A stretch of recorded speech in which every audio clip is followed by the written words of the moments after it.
जय सिया राम मित्रों, स्वागत है आपका हमारे YouTube चैनल कथा भजन पर।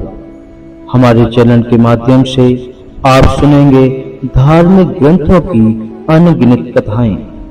आज की वीडियो में आप सुनेंगे रामायण महाकाव्य के बालकांड से छठा सर्ग। श्री सीताराम जी को सादर प्रणाम करते हुए अब हम चलते हैं कथा की ओर।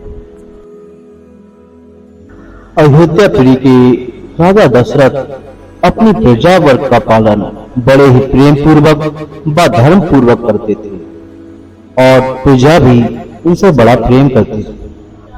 राजा दशरथ इक्ष्वाकु वंश के वीर थे, साथ ही वे धर्मात्मा और जितेंद्रिय भी थे। उस समय अयोध्यापुरी में निवास करने वाले सभी मनुष्य प्रसन्न, धर्मात्मा, निर्लोभी और सत्यवादी थे और सभी अपने अपने धन से संतुष्ट रहने वाले थे। वहां का कोई भी मनुष्य निर्धन नहीं था, सबके पास हर प्रकार की व्यवस्थाएं थीं। उस समय अयोध्या में कोई भी कामी, क्रूर, नास्तिक और मूर्ख देखने को भी नहीं मिलता था। उस नगरी में किसी के भी पास खाने पीने की वस्तुओं की कोई भी कमी नहीं थी। उस नगर में सभी स्नान करके साफ सुथरे रहने वाले थे और यज्ञ कर्म करने वाले थे। उस अयोध्यापुरी में कोई भी व्यक्ति ऐसा नहीं था जो दान न देने वाला हो और अपवित्र भोजन करने वाला नहीं था। सभी पवित्र भोजन करते थे, दान आदि को देने वाले थे और ऐसा कोई भी पुरुष नहीं था जो अग्निहोम और यज्ञ कर्म करने वाला ना हो। उस उत्तम नगरी में चोर, बेईमान, झूठ और असभ्य व्यक्ति देखने को भी नहीं मिलते थे। साथ ही सभी व्यक्ति अपने कर्मों में लगे रहने वाले थे। श्रीहीन, रूप रहित तथा राजभक्ति से शून्य व्यक्ति देखने को भी नहीं मिलता था उस नगरी में।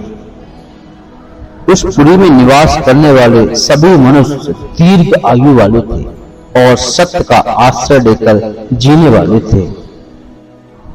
क्षत्रिय ब्राह्मणों का मुंह देखते थे, वैश्य क्षत्रियों की आज्ञा का पालन करते थे और शूद्र तीनों वर्गों की सेवा में लगे रहते थे।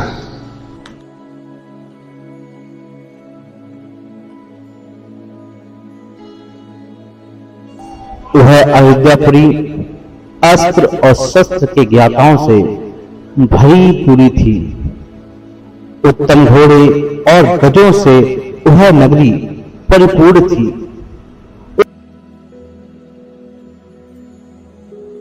उस 3 योजन के विस्तार वाली अयोध्या में 2 योजन भूमि ऐसी थी जहां पहुंचकर किसी के लिए युद्ध करना असंभव था। जैसे चंद्रमा नक्षत्र लोक के शासक थे, वैसे ही महाराज दशरथ अयोध्यापुरी के शासक थे। उन्होंने अपने शस्त्रों को नष्ट भ्रष्ट कर दिया था और पूरे राज्य में न्याय की स्थापना की थी। इसी प्रकार वाल्मीकि रामायण का बालकांड के